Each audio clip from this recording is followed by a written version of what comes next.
ఓటర్లు అన్ని విధాలా ఆలోచన చేసి రాష్ట్రాన్ని ఏ పార్టీ అయితే అభివృద్ధి పదంలో నడిపిస్తుందో ఆ పార్టీకే 13వ తేదీ జరగనున్న ఎన్నికల్లో ఓట్లు వేయాలని ఎన్డీఏ కూటమి బలపరిచిన టీడీపీ అభ్యర్థి నంద్యాల వరదరాజుల రెడ్డి పిలుపునిచ్చారు. ఈ ఎన్నికల్లో ఎల్లుండి ఓటరు అన్ని రకాల ఆలోచించి ఒక న్యాయమైన నిర్ణయం తీసుకొని ఎవరైతే ఏ పార్టీ అయితే రాష్ట్రం అభివృద్ధి చేస్తుందో రాష్ట్రము ఆ పార్టీకి ఓటు వేయాలని సవినయంగా విన్నవించుకుంటున్నాం. మరి రాష్ట్రము ఇప్పటికే జగన్మోహన్ రెడ్డి 5 సంవత్సరాల అధికార కాలంలో రాష్ట్రం అధోగతి పాలైపోయింది. ఎక్కడ కూడా అభివృద్ధి లేదు, ఎక్కడ కూడా ఒక ప్రాజెక్టు కట్టింది లేదు, ఎక్కడ కూడా పోలవరం అనేది పెద్ద ప్రతిష్టాత్మకమైన ప్రాజెక్టు, సెంట్రల్ గవర్నమెంట్ ఫండ్స్ ఇస్తానే ప్రాజెక్టును కూడా ఏం చేయలేకపోయినాడు.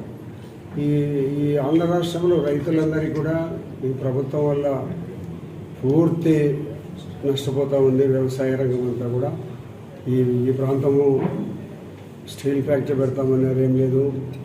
మరి ఎక్కడ కూడా ఒక ప్రాజెక్టుకు ఒక రాయి పెట్టింది లేదు, ఒక మట్టి గంప పోసింది కూడా లేదు. ప్రాజెక్టులను నిర్ణయిస్తే వ్యవసాయం దెబ్బతింటుంది. పులిచెంతలలో ఒక గేటు పోయింటే 1.5 సంవత్సరం అయింది గేటు పెట్టేదానికి. ఆ ప్రాజెక్టు రిజర్వాయర్లో నీళ్లు నిలబెట్టాలి. ఆ గేటు యుద్ధ ప్రాతిపదికన 2-3 రోజుల్లోనే తయారు చేసి నిలబెట్టాల్సినంత పరిస్థితి ఉండబడిన ప్రాజెక్టు కూడా గేటు పెట్టే పరిస్థితి, దరిద్ర పరిస్థితి లేదు. దానికి అయ్యే డబ్బును కూడా ప్రభుత్వం మంజూరు చేయలేదు. వ్యవసాయాన్ని పూర్తిగా నిర్లక్ష్యం చేస్తుంది. రైతులందరూ ఆలోచించాలా. మరొకసారి జగన్మోహన్ రెడ్డి అధికారంలోకి వస్తే ఈ రాష్ట్రంలో వ్యవసాయం మనుగడ జరగదు. రైతులందుకు ఉపాధి హామీ ఇవ్వాల్సినంత పరిస్థితి వస్తుంది. రైతులు గ్రామీణ ప్రాంతాలలో అక్కడే పుట్టి అక్కడే పెరిగి భూములు నమ్ముకొని మట్టి పిసుక్కొని వ్యవసాయం నష్టం వచ్చినా కష్టం వచ్చినా తుఫానులు వచ్చినా కరువులు వచ్చినా కూడా తట్టుకొని గ్రామీణ ప్రాంతాల్లో ఉండే ప్రజలు అక్కడనే స్థిర నివాసంగా ఉండేవారందరూ కూడా ఈ జగన్మోహన్ రెడ్డికి ఓటేస్తే ఈ రాష్ట్రము మనం ఉపాధి హామీ పనికి పోవాల్సినంత పరిస్థితి వస్తుంది.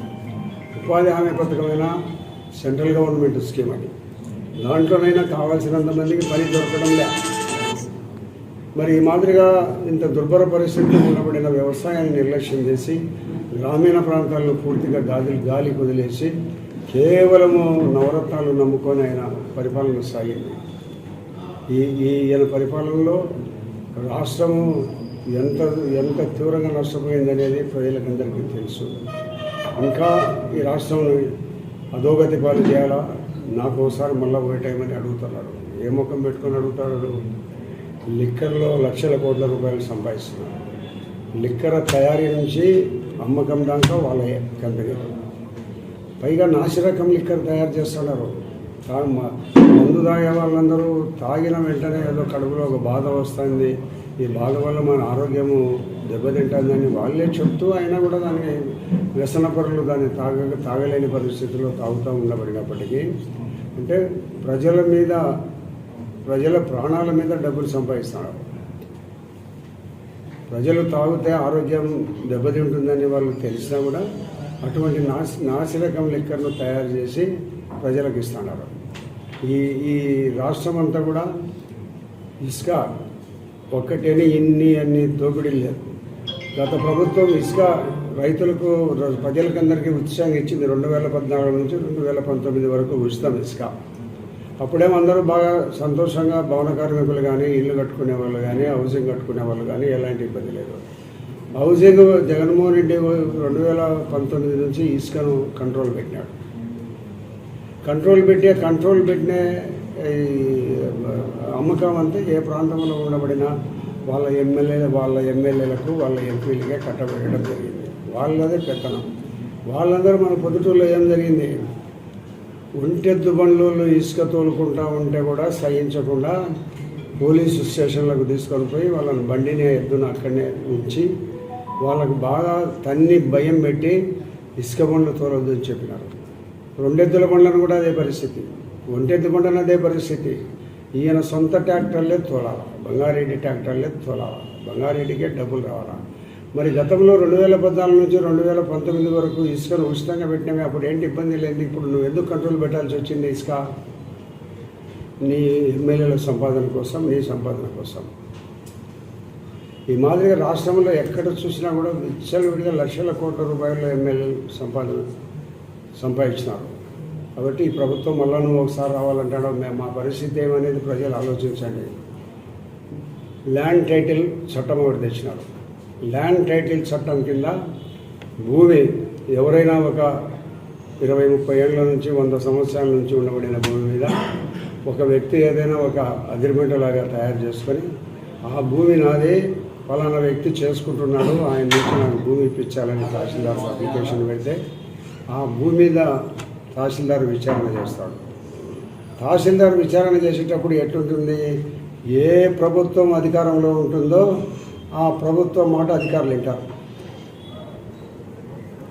ఏ ప్రభుత్వం అధికారం ఉందో ఆ ప్రభుత్వ అధికారుల మాట, ప్రజాప్రతినిధుల మాట, ఎమ్మెల్యేలు ఎంపీల మాట చెల్లుబాటు అవుతుంది. అట్లా చెల్లుబాటు అయ్యే పరిస్థితుల్లో ఒక అప్లికేషన్ మీద ఒకరు నాది భూమి 50-60 సంవత్సరాల నుంచి చేసుకునే భూమి నాది అని చెప్పినా కూడా దాని మీద తహసీల్దార్ విచారణ చెప్తాడు. ఆ విచారణ చేసిన సందర్భంగా ఎమ్మెల్యేలు, ఎంపీలు ఎవరైతే నువ్వు ఎప్పుడైతే ఒక నాది భూమిని అర్జీ పెట్టేటప్పుడే వాళ్ళతో సంప్రదించి వాళ్ళ ద్వారానే ఎస్సీలతో కానీ మిగతా కులాలతో కానీ అర్జీ పెట్టిస్తే ఆ భూమి విచారణలో ఎవరైతే అర్జీ పెట్టుకున్నాడో ఆ అర్జీదారుని భూమి పోతాడు. నీ నుంచి మారిపోతుంది వెంటనే. ఆ మారిపోయిన తర్వాత నువ్వు ఎవరికి అప్పీల్ చేసుకోవాలా? హైకోర్టుకు అప్పీల్ చేయాలి. జిల్లాలో అప్పీల్ చేసుకునే అధికారం లేదు. కేవలం అప్పీలింగ్ అథారిటీ హైకోర్టు. రిజిస్టర్ ఆఫీసులో రిజిస్టర్ చేసుకుంటే భూములు రిజిస్టర్ చేసుకుంటాగానే అక్కడ రిజిస్టర్ ఆఫీసులో 4 రోజులు 5 రోజులకో వారం రోజులకో రిజిస్టర్ ఒరిజినల్ దస్తావేజులు మనకు రైతులకు ఇచ్చేవాళ్ళు, ఇండ్లు కొనే వాళ్ళకి ఇచ్చేవాళ్ళు. కానీ ఈ చట్టం ప్రకారము, ల్యాండ్ టైటిలింగ్ చట్టం ప్రకారము వాళ్ళు మనకు ఒరిజినల్ పేపర్లు ఇయ్యరు. డూప్లికేట్ దానికి జిరాక్స్ ఇస్తారు. ఒరిజినాలిటీ వాళ్ళ దగ్గరనే ఉంటుంది. మళ్ళీ ఏదైనా మనం అమ్మాలా కొనుక్కోవాలంటే ఒక తహసీల్దార్ దగ్గర ఎవరైతే దానికి నిర్ణయాధికారిని ప్రభుత్వం పెడుతుందో అతని దగ్గర నుంచి ఒక సర్టిఫికేట్ తీసుకోవాలి. అన్యాయాలు ఘోరాలు జరిగిపోయే పరిస్థితి మళ్ళీ ఒకసారి ఈ వైఎస్ఆర్సీపీ ప్రభుత్వం వచ్చి ఈ చట్టం వచ్చిందంటే ఈ చట్టాన్ని తీసేస్తామని చంద్రబాబు నాయుడు గారు చెప్పినారు. భారతదేశంలో ఏ రాష్ట్రంలోనూ ఈ ల్యాండ్ టైటిలింగ్ చట్టం లేదు. ఒక ఆంధ్రప్రదేశ్లోనే ఇంప్లిమెంట్ చేస్తాను. ల్యాండ్ టైటిలింగ్ చట్టానికి కేంద్ర ప్రభుత్వం అనుమతి ఇచ్చేదానికి చాలాసార్లు వద్దని చెప్పినప్పటికీ కూడా వినకుండా ఒత్తిడి చేసి ల్యాండ్ టైటిలింగ్ చట్టం తెచ్చుకొని ఈ మాదిరిగా రైతుల భూమిని ఎవరైతే అధికారంలో ఉంటారో, ఎక్కడైతే మంచి భూములు ఉంటాయో, ఎక్కడైతే 1,00,000 కోట్ల రూపాయలు ఖరీదు చేసి భూములను కొట్టేసే దానికోసం ఈ ల్యాండ్ టైటిలింగ్ చట్టాన్ని తీసుకొని వచ్చి పెట్టారు. ఇంత దుర్మార్గమైన చట్టం 100 సంవత్సరాల నుంచి అబ్బలు తాతలు సంపాదించిన కాలం నుంచి ఉండబడిన భూములను కూడా దోపిడీ చేసేదానికి జగన్మోహన్ రెడ్డి గారు ఈ చట్టం తెచ్చారు. రైతులందరూ మేల్కోవాలి, ప్రజలందరూ మేల్కోవాలి. ఈ ల్యాండ్ టైటిలింగ్ చట్టం ద్వారా పూర్తిగా రైతులకు హక్కులు ఏమాత్రం కూడా భూమి మీద ఉండకుండా పరిస్థితిలో ఉంటుంది. ఇప్పుడు జగన్మోహన్ రెడ్డి గారు ప్రతి పాస్బుక్ మీద ఆయన ఫోటో ముద్రించారు. ఎందుకు ముద్రిస్తాం? దాని మీద భూములు సర్వే చేసే సందర్భంలో రాళ్ళు వేస్తే రాళ్ళు పేరు జగన్. ఏంటి నీ యొక్క ఎక్కడికి పోతా ఉండవు? ఎక్కడ నువ్వే ఉంటావు ఈ రాజ్యం, ఈ ప్రపంచంలో శాశ్వతంగా? దేశ చరిత్రలో ఎంతమంది పోయినారు? బ్రిటిష్ వాళ్ళు పోయినారు, ఫ్రాన్స్ వాళ్ళు పోయినారు, ముస్లిమ్స్ వచ్చినారు, దేశాన్ని పాలించిన అక్బర్ చక్రవర్తులు లాంటి వాళ్ళు పోయినారు. ప్రజాస్వామ్యం వచ్చింది. ప్రజాస్వామ్యంలో నువ్వే ఉంటావని ఎందుకు అనుకుంటున్నావు? అని వీలు కాదు. ప్రజాస్వామ్యంలో ఎవరు ఉండాలనుకునే కూడా దేశాన్ని నేతలు చక్రవర్తులకే వీలు కాదని, నేనే ఉంటాను, నేనే పర్మనెంట్గా ఉంటాను, నా ఫోటో పెట్టుకుంటే ఏం చేసినామని నా ఫోటో పెట్టుకొని ఓట్లేరు ప్రజలు.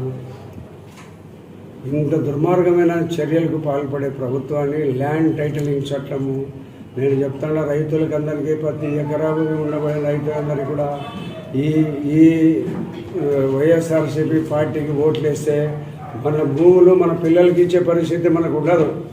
వారసత్వంగా వచ్చే అబ్బల తాతల నాటి కాలం నుంచి వచ్చే వారసత్వ భూములు మన పిల్లలకి ఇచ్చేదానికి వీలు ఉండదు. దయచేసి గుర్తుంచుకోండి.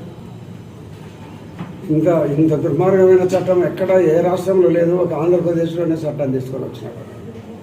ఒకటే రైతులందరూ ఆలోచించి ఓటు వేయండి. ఈ ల్యాండ్ టైటిలింగ్ చట్టము ఇది ఒక కులానికే ఒకరికి సంబంధించింది కాదు, యావత్ ఆంధ్రప్రదేశ్ ప్రజలకందరికీ ప్రతి భూమిని రైతుకు సంబంధించింది. ఇది ఇక్కడ రియల్ ఎస్టేట్ ఉండబడిన భూమి కూడా సంబంధించింది. రేపు ఏం చేస్తారో ప్రతిటూళ్ళ ఈ చట్టం అమలులోకి వచ్చి జగన్మోహన్ రెడ్డి గారు వస్తే రింగ్ రోడ్డుకు చుట్టుపక్కల ఉన్న భూముల మీద అప్లికేషన్ పెడతారు, ఇది మా భూమి అని తహసీల్దార్తో మాట్లాడతారు. ఎవరైతే